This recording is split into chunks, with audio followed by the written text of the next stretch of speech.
Assalamualaikum semua. Bola sepak wanita, mungkin ada yang tanya kenapa perempuan nak kena main bola. Buat penat je, nanti kulit gelap lah, tak cantik lah, berminyak lah. You know, result kita takkan mana sebenarnya. Kita tengok ranking kita di peringkat antarabangsa, bola sepak wanita kita. Not that good. Kena titik manjang. Tapi kita ni, kesilapan kita adalah kita terlalu sibuk menilai bola sepak wanita melalui scoreboard.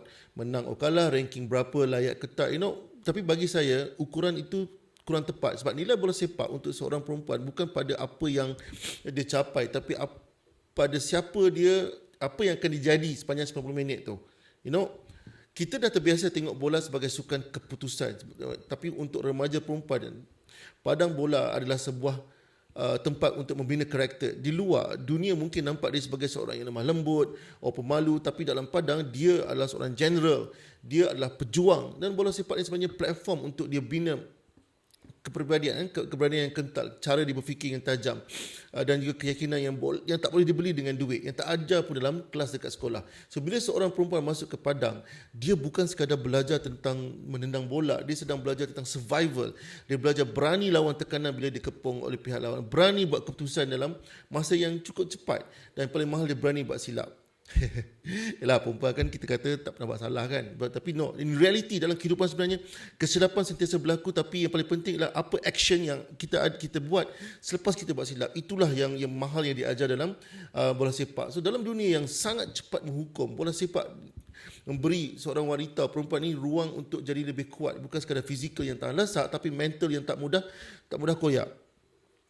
Kalau kita rasa halangan sekarang dah cukup besar, kita tengok kisah pemain Brazil, Marta, yang lahir dekat Dois Recos, Brazil. Dia kalau ikutkan dilarang tau main bola, family tak bagi dia main sebab dia perempuan lah. Tapi sebab dia ni semangat yang kuat, dia rasa tak boleh sekat, dia main sorot-sorot, dia main dengan beg plastik, dia main secara senyap-senyap. Pada usia 14 tahun ada scouting datang, nampak dia, and dia tinggalkan segalanya, berpindah sendirian ke Rio de Janeiro tanpa ada apa-apa kecuali bakat dan hasilnya. And now dia 6 kali pemain terbaik dunia FIFA untuk bola sepak dunia. Tapi apa yang paling inspirasi sebenarnya itu bukan piala, tapi keberanian dia untuk tidak membiarkan larangan orang lain menentukan masa depan dia.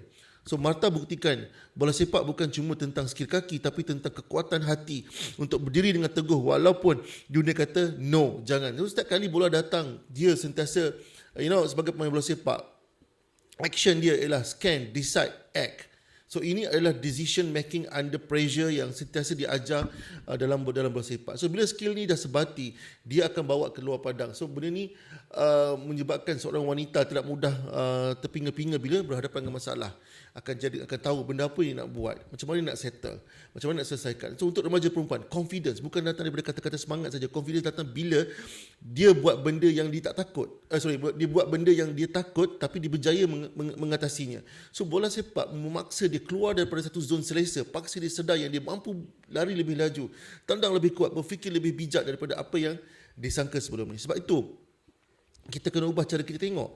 Jangan tunggu bola sepak wanita kita nak jadi juara dunia dulu, juara Asia dulu, kita nak percaya. Sebab nilai sebenar pada bola sepak wanita bukan bermula di atas pentas besar, tapi bermula di setiap titisan peluh waktu latihan yang tak ada siapa nampak.